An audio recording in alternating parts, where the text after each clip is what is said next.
Nang mapansin ni Nora na bumagsak si Celia sa sahig, nakaramdam siya ng matinding guilt.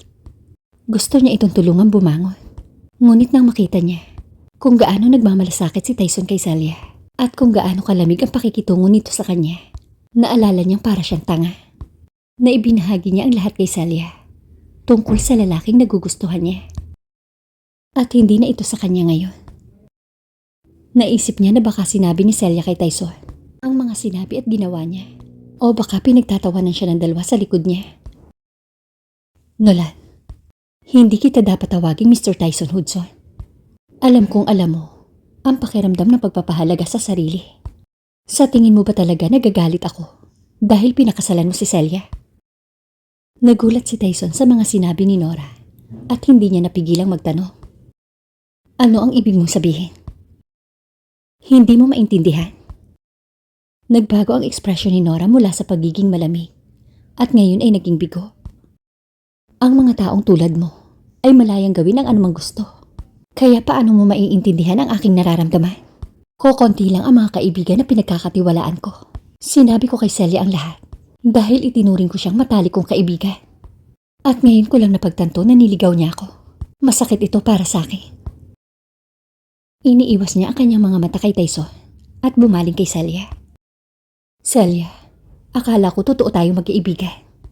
Pinapahalagahan ko ang leksyong ginawa mo sa akin ngayon. Hindi na ako magtitiwala kahit kanino dahil sa'yo.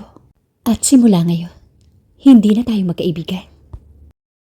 Pagkatapos niyang sabihin iyon, tumalikod siya. Sumakay ng kotse at umalis. Nang makita ito ni Celia, sinubukan niyang habulin ito.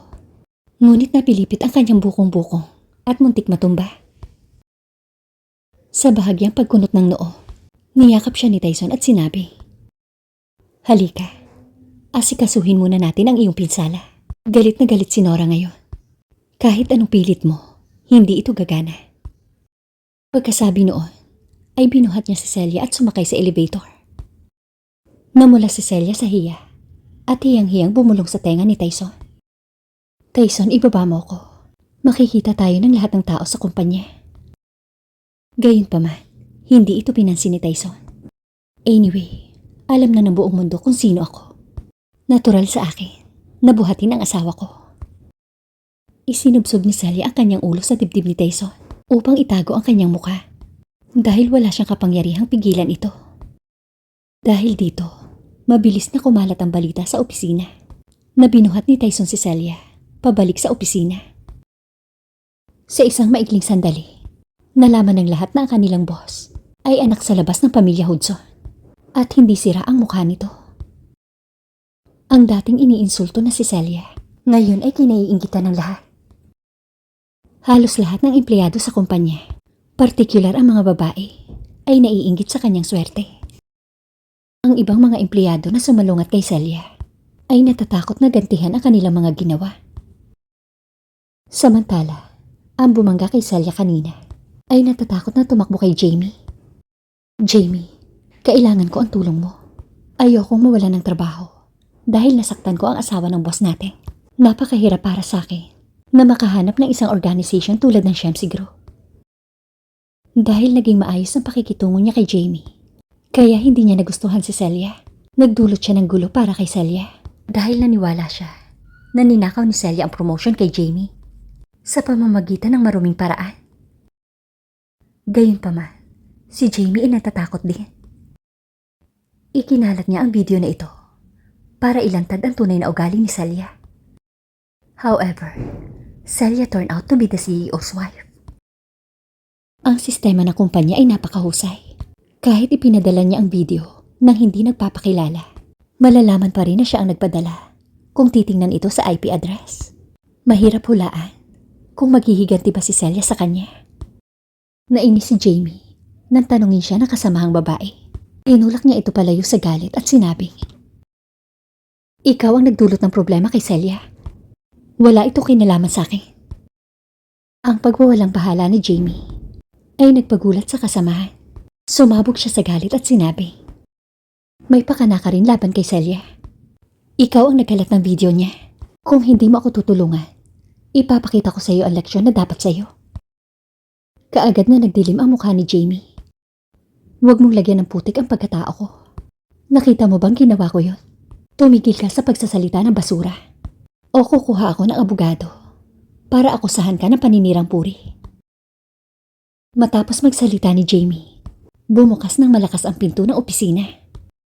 Habang nagtatalo, naguguluhang napalingon ang dalawa at nakita nila si Emmett na pumasok.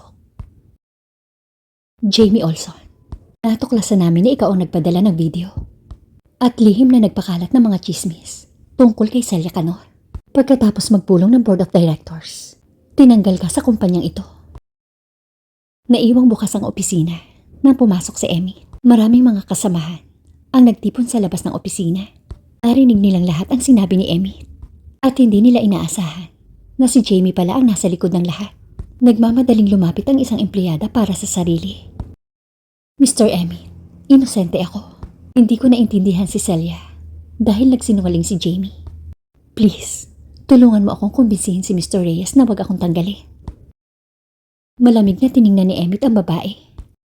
I'm sorry, pero nag-utos na ang executive. Kayong dalawa ni Jamie ay tanggal na. Mangyaring umalis agad sa kumpanyang ito. Kung hindi, mapipilitan ang security guard na kaladkarin kayo palabas. Mr. Emmett, alam kong nagkamali ako. Hindi ko sinasadyang saktan si Celia. Sa kabila ng kanyang pagsisikap na ipagtanggol ang sarili, si Emmett ay hindi nagpakita ng awa sa kanya. Kahit pansamantalang baliwalain ang lahat, sinadya mong banggain ang pinakamahalagang babae sa buhay ni Mr. Reyes. Kung ayaw mong umalis, tatawag ako ng security guard. Ang babae ay hindi na nangahas na humingi pa ng awa dahil sa takot kay Mr. Reyes at baka masintensyahan pa siya ng mas malupit na kapalaran. Bumalik siya sa kanyang workstation upang mag-impake at malungkot na umalis kasama si Jamie. Nang makaalis ang dalawa, sinabi ni Emmett sa lahat ng naroroon. Mahigpit na ipinagbili ni Mr. Reyes na ayaw niyang makarinig sa sino man sa kumpanya na dungisan ang pangalan ng kanyang asawa. At ang sino mang gagawa nun ay matutulad kay Jamie. Natakot ang lahat at nangako na hinding-hindi nila gagawin ang ganoong bagay. Pagkatapos ng mahigpit na babala, tumalikod si Emmett at umalis.